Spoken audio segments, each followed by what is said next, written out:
pada saat kepala janin melewati yang namanya perineum, ya,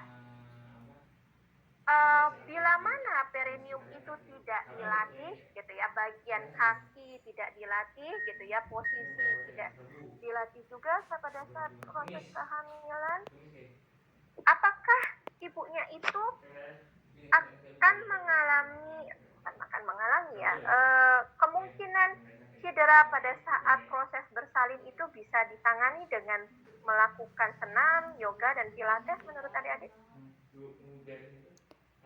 Bisa kayaknya, Bu. Kan Cederanya meleturkan kayak itu, otot-otot. robekan jalan lahir. Oke, bagus Anissa, robekan. Oke, baik.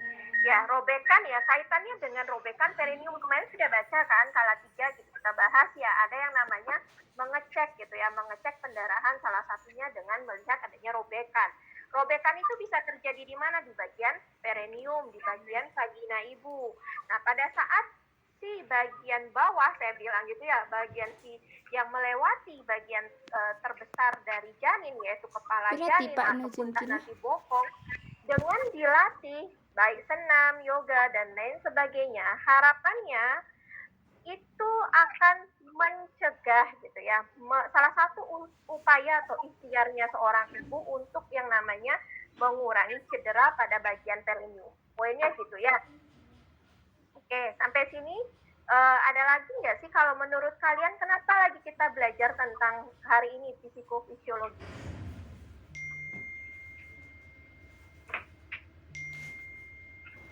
Dikaitkan dengan hamilnya ibu ya, dikaitkan dengan kehamilan ini. Itu tadi persalinan loh ya. Kalau kehamilan apalagi nak? Kenapa belajar ini? Tadi Isma sudah bantu ibu. Eliana, Yoel.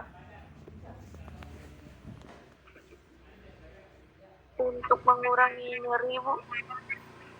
Untuk mengurangi nyeri bagian mana? Nyeri persalinan? Ada nyeri apa? Tulang itu, tulang belakang, panggung.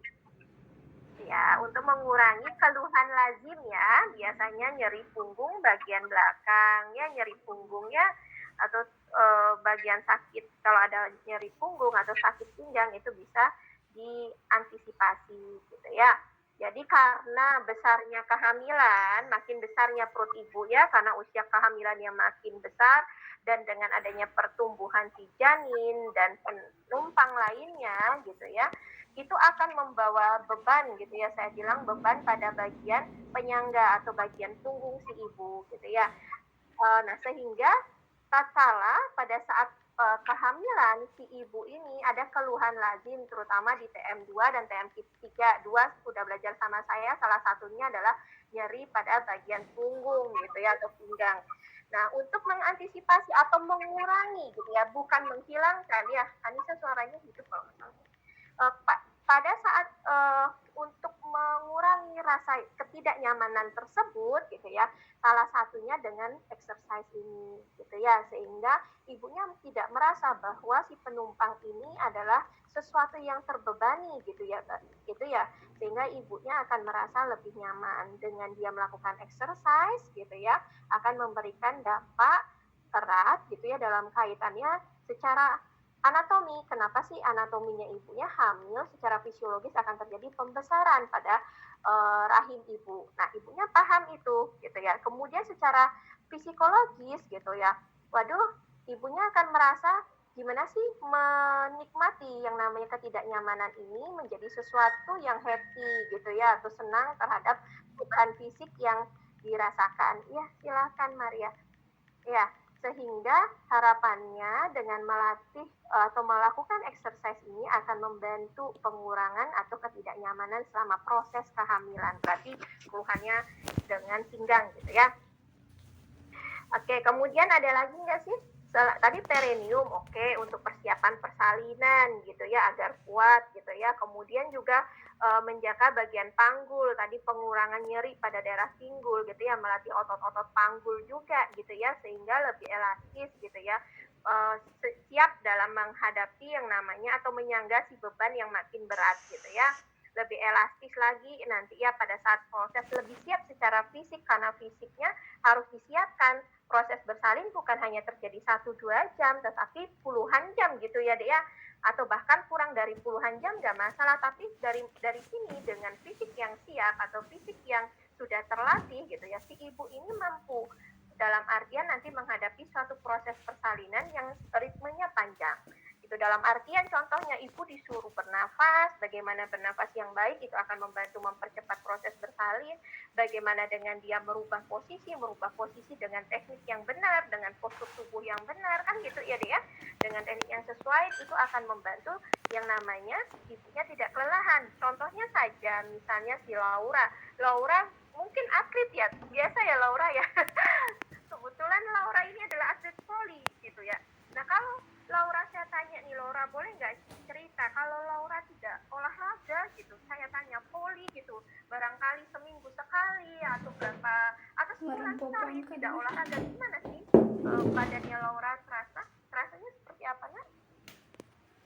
Kalau menurut saya itu misal kayak tiap hari udah latihan gitu Bu ya, terus lama-lama nggak pernah kayak hujan gitu kan, terus latihan lagi itu rasanya udah kayak beda gitu Bu, udah kayak ngos-ngosan kayak gitu. Ngos-ngosan ya, lebih cepat capek gitu ya Laura ya, benar ya, lebih mudah capek. Apalagi Laura ini nggak hamil.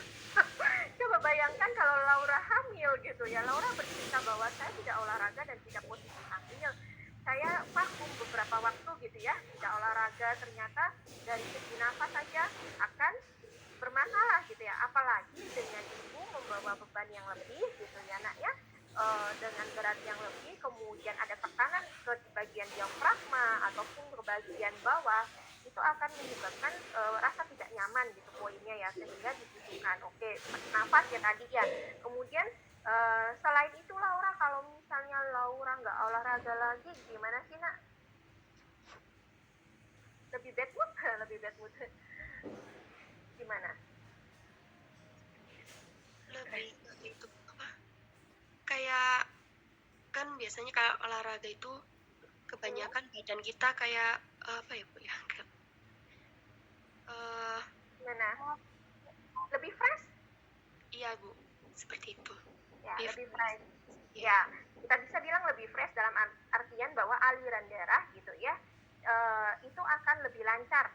Dengan harapan aliran darah itu berjalan dengan baik gitu ya, atau lebih lancar, sehingga suplai yang namanya oksigen dan nutrisi gitu ya, yang dibawa ataupun vitamin yang diminum si ibu gitu ya, kemarin kan belajar suplemen kayak gitu ya, oksigen dan nutrisi yang diserap oleh si ibu ini akan bisa didistribusikan ya, makanan apapun bentuknya, suplemen apapun didistribusikan kepada si janin, betul ya.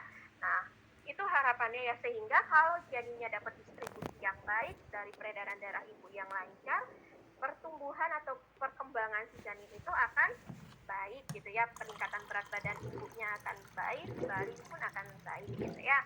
Nah hal-hal itu yang sebenarnya adik-adik bukan hanya belajar secara teori ya, keluhan lazim, menangani secara fisiologis, tetapi adik-adik ini juga dibekali bagaimana sih bisa mendampingi ibu ini happy pada saat hamil, kemudian bersalin juga sudah siap gitu.